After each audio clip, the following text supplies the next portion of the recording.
Now it will do, and now we'll be able to hear exactly what the fuck we're supposed to sound like. It was recording through there, and that's why it was getting the interference and whatever. Right. Because I was trying to get playback to come off this from yesterday, so.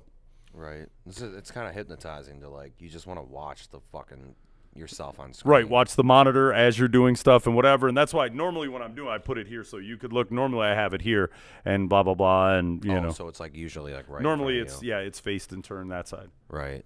Right. No, that's That's fine. Oh, you got the fucking poster up here too, so people know. That's smart. That's fucking smart. I like that. Yeah. Yeah, but I do think having like one camera sitting up and going there and one going here, like maybe a slight diagonal version or a camera going dead face, right? You can do anything on the video side. It's just, what do you? You should get one which would interfere with your poster, but you should get one like right there or like coming down this way, up top maybe, like going down like a down angle. I don't know. Yeah, but it wouldn't catch any. It would only catch over there if you've got the two people right here. Now I could move you down over there. I could run out of that mic or this mic, and now I could have diagonal cameras going in each direction, and then run it in that studio mode like you saw. You only have one camera, right? Yep, just running one right now. Yeah, because if you got a full house, then that person's not getting caught, and that person's slightly out. The weird thing is most of everyone who's chilling and chiming in now, as things progress, and if it gets like bigger and bigger and I'm doing it and whatever, I'm going to move the whole storefront up here, like the cases in the front, bring those racks up here and whatever to where nobody's actually walking past that threshold. We would just be back here grabbing, and I'll have fucking a desk, couch. It'll kind of doing it like the Tonight Show, Jimmy Fallon and shit. Like, that'd be fucking so cool, dude.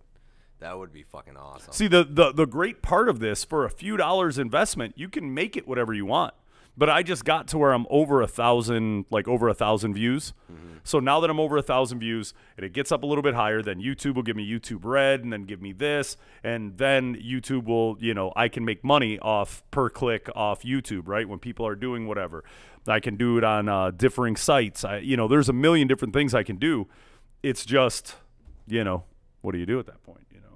Yeah, you just improve on it, just the way how you can visualize. See, right now it's content. If people find the way that I talk fucking funny, I do some weird shit, I talk about weird topics that nobody else is talking about, do whatever, you get people listening, you get the clicks, you do a little Facebook boosting post and sharing and whatever, and get it out to different areas and whatever. So when you advertise it on YouTube, is it just like, do you make a name for a specific episode or?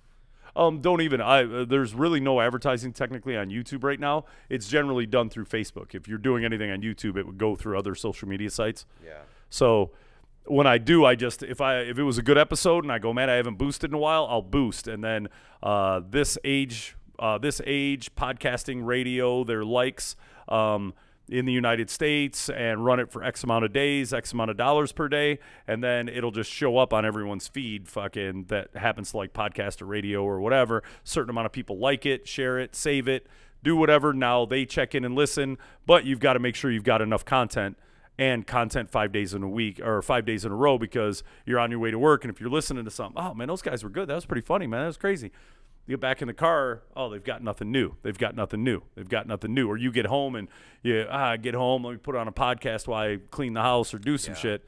So you've got to make sure your regularity is there, whatever. So yeah, that's the issue with one of my favorite podcasts, is that they only drop one, like, it seems like once a month. I mean, they have a huge following though. They call their followers ants, actually, like, ironically. I to like semi put them down, but not really. But if you've been a huge TESD, Tell 'em Steve Dave fan for a long time, I mean, the followers are there. I don't know how many people listen, because it doesn't fucking say like a rating on their like little podcast. But they don't do it. They don't do it through YouTube. They just do it straight through Smodcast, which is Kevin Smith's main advertising. When he's got like 20 of them, Right. So it just fucking.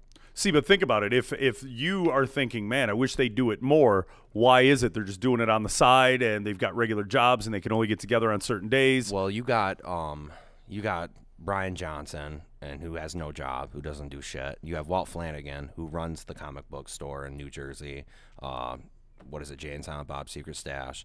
And then you have BQ, Brian Quinn, who's on whatever the Impractical Jokers on fucking that TV station that I can't remember. But he's always traveling. You know, he's in Europe. They're doing the fucking Jokers, Impractical Jokers. I don't know. Have you ever seen Impractical Jokers? I think I've caught it. I don't watch regular TV anymore. Well, they even pop them. Like if you've even been to the Rock, you know, you've been to the Plymouth Rock a couple I times. don't go No, to Plymouth. I'd stay away from you snarky, stuck-up people.